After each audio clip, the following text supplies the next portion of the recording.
Hello everyone. तो आज हम जो है सेल्स मार्केटिंग फनल के बारे में डिस्कस करने वाले हैं कि ये सेल्स मार्केटिंग फनल होता क्या है और एग्जैक्टली इसकी क्या मीनिंग है। तो सेल्स मार्केटिंग फनल को हम समझे तो ये किसी भी कंपनी की सेल्स टीम और मार्केटिंग टीम के बीच की एक लिंक होती है जो कि काम करती है कस्टमर को एक्वायर करने में, कस्टमर को टॉप ऑफ द फनल से लेके आके बॉटम ऑफ द फनल में लाने में और अल्टीमेटली उससे रेवेन्यू कलेक्ट करने में कि कैसे हम अपने कस्टमर को कन्वर्ट करें। तो जब सेल्स टीम और मार्केटिंग टीम मिलकर काम करती है तो इसको सेल्स मार्केटिंग फनल कहा जाता है। अब इसको और समझने के लिए हम जो है सबसे पहले कोई भी डिजिटल मार्केटिंग का कैंपेन होता है, कोई भी लाइफ साइकिल होती है तो उसके हर कैंपेन के 3 ही पार्ट होते हैं: planning, implement and launch and tracking and monitoring. अब प्लानिंग जो स्टेज होती है किसी भी कैंपेन लाइफ साइकिल की, उसमें क्या होता है? तो सबसे पहले प्लानिंग स्टेज में हम बायर्स जर्नी और बायर्स पर्सोना को कंबाइन करते हैं। अब बायर्स पर्सोना क्या होता है? जो हमारी टारगेटेड ऑडियंस होती है, जो ऐसी ऑडियंस जो हमको लगता है कि हमारे प्रोडक्ट के लिए ही बनी है, उसको टारगेट ऑडियंस कहा जाता है। और बायर जर्नी क्या होता है? बायर जर्नी होता है 3 स्टेजेस होती है बायर जर्नी में: awareness stage, consideration and decision stage. कि कस्टमर जो है, वो हमारे ब्रांड के बारे में कितना जानता है। यदि वो हमारे ब्रांड के बारे में जानता है, तो वो किस स्टेज में है? क्या वो हमारे ब्रांड से कंपैरिजन कर रहा है हमारे कॉम्पिटिटर का? और क्या वो हमारे ब्रांड से खरीदने वाला है? तो ये तीनों स्टेजेस होती हैं, ठीक है? तो प्लानिंग स्टेज में हम बायर्स जर्नी और बायर्स पर्सोना का यूज़ करते हैं। इम्प्लीमेंटेशन में हम डिजिटल मार्केटिंग स्किल्स का और टूल्स का यूज़ करते हैं। और ट्रैकिंग एंड मॉनिटरिंग के लिए हम सेल्स मार्केटिंग फनल का और वेब एनालिटिक्स का यूज़ करते हैं, जिसके बारे में हम पढ़ रहे हैं। ठीक है? तो सेल्स एंड मार्केटिंग फनल जो होता है एक फ्रेमवर्क होता है जो कि हेल्प करता है ये पता करने में कि हमारे कितने पोटेंशियल कस्टमर्स हैं जो कि हमारे ब्रांड से इंटरेक्ट कर रहे हैं और वो किस बायर जर्नी की किस स्टेज में, अवेयरनेस में, कंसिडरेशन में, डिसीजन में। अब इसको ज्यादा समझने के लिए हम एक एग्जांपल लेते हैं जिससे आपको बिल्कुल सारी चीजें क्रिस्टल क्लियर हो जाएंगी। ठीक है? तो हमारी टीम जो है उसको एक ईमेल कैंपेन लॉन्च करना है। एक लग्जरी वॉचेस लॉन्च हुई हैं, तो उसके लिए एक ईमेल कैंपेन बनाने वाले हैं। तो हम रैंडमली जो है वो किसी को भी तो ऐसे ईमेल भेज नहीं देंगे। हम बनाएंगे कि हमारा बायर्स पर्सोना मतलब हमारी टारगेट ऑडियंस कि कौन हो सकता है हमारा एक्सपेक्टेड कस्टमर जो कि खरीदने में बहुत ज़्यादा इंटरेस्टेड हो सकता है। ठीक है?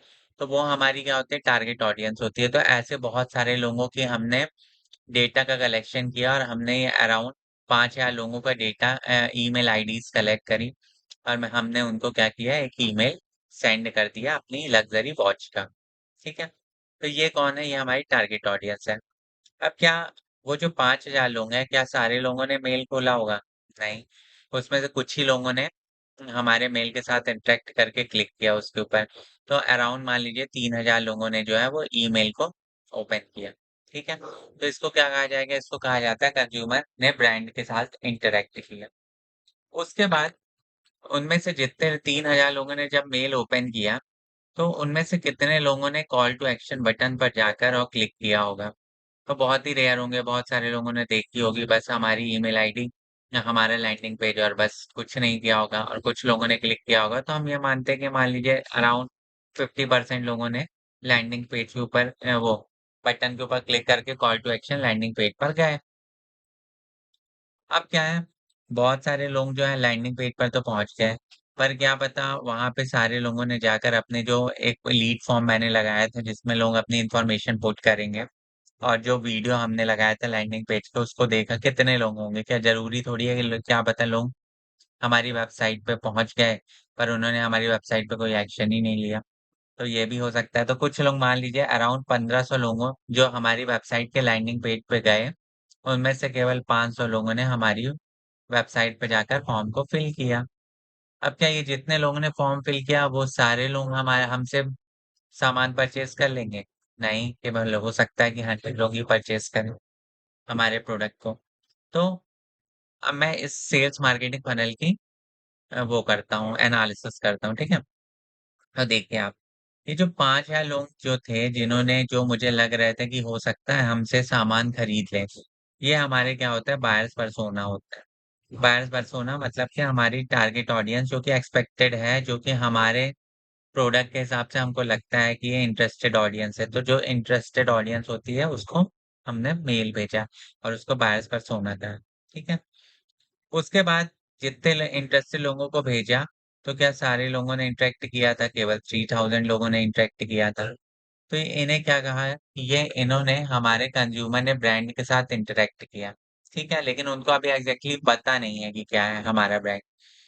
उसके बाद चालू होता है अवेयरनेस स्टेज, जिसे टॉप ऑफ द फनल कहा जाता है, कंसीडरेशन स्टेज जिसे मिडल ऑफ द फनल कहा जाता है, और डिसीजन स्टेज जिसे बॉटम ऑफ द फनल कहा जाता है। अब देखिए क्या है, जितने लोग हमारे ब्रांड से मान लो ने 1500 लोगों ने इंटरेक्ट किया जो हमारे लैंडिंग पेज पे गए, वो सारे लोग जो हैं वो पहली बार हमारे वेबसाइट पे आए हैं, तो वो हमारे बारे में कुछ इन्फॉर्मेशन कलेक्ट करें, ठीक है?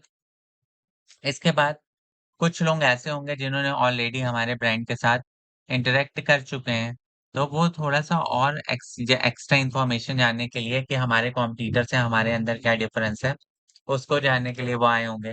और इनमें से कुछ 100 लोग होंगे, जो कि डायरेक्टली प्रोडक्ट को परचेज़ करने के लिए आए होंगे, ठीक है? तो देखिए, जो लोग हमारे जो 1500 लोग जो हैं, जो हमारे ब्रांड के बारे में कुछ नहीं जानते, उनको हम क्या करेंगे, हम डिफरेंट डिफरेंट टाइप के कंटेंट बनाएँगे, इनबाउंड मार्केटिंग करेंगे, रेफरल्स देंगे और एसईओ, एसईएम करेंगे, गूगल एड्स वगैरह चलाएँगे, मतलब ईमेल कैंपेन चलाएँगे और उनके अपने ब्रांड के बारे में बताएँगे। तो जब कोई कस्टमर जो है वो पहली बार हमारे ब्रांड में के बारे में जानता है, तो उसको क्या कहा जाता है, उसको अवेयरनेस स्टेज कहा जाता है कि वो अभी अवेयरनेस स्टेज में है, ठीक है? उसके बाद जब वो हमारे ब्रांड के बारे में जानने लगता है और जब वो हमसे सामान खरीदना चाहता है, पर वो ये चाहता है कि हम कंपैरिज़न करें कि इस ब्रांड में और जो अदर ब्रांड है उसमें क्या-क्या डिफरेंसेस हैं। तो जब वो ये कंपैरिज़न करना चाहता है, तो जब वो कंपैरिज़न के स्टेज में होता है कि जब वो कंपैरिज़न करता है तो उसको कहा जाता है कि वो क्या है, वो मिडल ऑफ द फनल है। तो हम वहाँ पे उसको डिफरेंट डिफरेंट टाइप के कंपैरिज़न वाले कंटेंट दिखाते हैं, केस स्टडीज़ दिखाते हैं, बहुत सारे वीडियोज़ दिखाते हैं कि हम कैसे बेटर हैं अपने कॉम्पिटिटर से। तो ये जब अवेयरनेस स्टेज और कंसीडरेशन स्टेज, यहाँ तक जो लीड आती हैं, इनको एमक्यूएल कहा जाता है। एमक्यूएल कहा जाता है मार्केटिंग क्वालिफाइड लीड कहा जाता है। इसके बाद जैसे मार्केटिंग लोग जो है वो वो डिसीजन कंसीडरेशन स्टेज से और डिसीजन स्टेज में जाने लगते हैं। तो ये जितनी भी लीड हैं, जितने भी लोग हैं, वो हम अपनी सेल्स टीम को दे देते हैं। और सेल्स टीम जो है वो उनको डिफरेंट डिफरेंट ऑफर्स देती है, डिफरेंट डिफरेंट ट्रायल देती है, डिफरेंट डिफरेंट डेमोन्स्ट्रेशन देती है, बहुत सारे डिस्काउंट देती है और उसको फाइनली अपना कस्टमर बनाने की पूरी तरीके से कोशिश करती है। ठीक है? तो ये जो पूरी प्रोसेस है, इसमें मार्केटिंग टीम और सेल्स टीम दोनों जो है वो इन्वॉल्व होती हैं, इसीलिए इसको सेल्स मार्केटिंग फनल कहा जाता है। जो मार्केटिंग टीम होती है उसका काम क्या होता है, सेल्स मार्केटिंग फनल में कि नए-नए लोग, नए-नए जो एक्सपेक्टेड कस्टमर हमारे हो सकते हैं, ऐसे इंटरेस्टेड लोगों को हमारी वेबसाइट पे लेके आना और उनको इतनी इन्फॉर्मेशन देना, उनको इतनी इन्फॉर्मेशन प्रोवाइड कराना कि वो हमारे जो प्रोडक्ट है उसको परचेज़ करने में इंटरेस्टेड हो जाएँ, ठीक है? तो ये क्या होते हैं मार्केटिंग क्वालिफाइड लीड, जब सामने वाला बंदा बिल्कुल खरीदने के लिए तैयार है, बस उसे एक ऑफर की ज़रूरत है या कुछ डिस्काउंट की ज़रूरत है या ट्रायल की ज़रूरत है, तब हम अपनी सेल्स टीम को दे देते हैं और इसको एसक्यूएल कहा जाता है, क्वालिफाइड लीड कहा जाता है। और जैसे ही सेल्स टीम जो है उसको ऑफर देती है और सामने वाला कस्टमर में जो है वो परचेज़ कर लेता है प्रोडक्ट को और हमारा कस्टमर बन जाता है। तो इससे कंपनी को क्या होता है रेवेन्यू और ग्रोथ मिलती है। तो हर कंपनी में मार्केटिंग टीम और सेल्स टीम इसी तरीके से काम करती है। इसी को सेल्स मार्केटिंग फनल कहा जाता है क्योंकि इसमें दोनों जो मार्केटिंग टीम और सेल्स टीम है दोनों मिलकर काम कर रही हैं। ठीक है? तो यदि आपको ये एमक्यूएल और एसक्यूएल का कॉन्सेप्ट समझ में आया और ये पूरा कैंपेन आपको समझ में आया, तो यहाँ पे आपके सामने 3 मैंने ऑप्शन दिए हैं कि एक कैंपेन में मैंने 100 एमक्यूएल और 10 एसक्यूएल जनरेट करी, ठीक है? एक कैंपेन में मैंने 100 एमक्यूएल और 10 एसक्यूएल जो है उसको जनरेट किया और एक दूसरा कैंपेन चलाया जिसमें से 75 एमक्यूएल हुई और एक 15 एसक्यूएल हुई और एक कैंपेन मैंने चलाया जिसमें 25 एमक्यूएल और 25 एसक्यूएल हुई। तो इन तीनों कैंपेन्स में, ये जो तीनों कैंपेन मैंने रन किए हुए हैं, तो इनमें से आपको कौन-सा बेटर लगता है? अब ये हम निकालेंगे कैसे कि कौन-सा बेटर है? तो उसके लिए एक फ़ॉर्मूला होता है। उसके लिए क्या फ़ॉर्मूला होता है? उसके लिए फ़ॉर्मूला होता है SQL SQL upon एमक्यूएल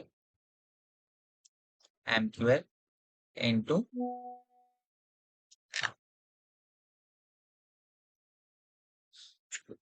into sorry into 100। ठीक है? ये फ़ॉर्मूला होता है। तो पहला जो कैंपेन है, पहले कैंपेन में मुझे कितने पहला जो कैंपेन था, यदि उसमें उसकी बात करूँ, तो पहले कैंपेन में मुझे 100 एमक्यूएल और 10 एसक्यूएल मिली। तो पहले कैंपेन में मैंने 10 10 divided by 100 10 divided by 100 into 100 किया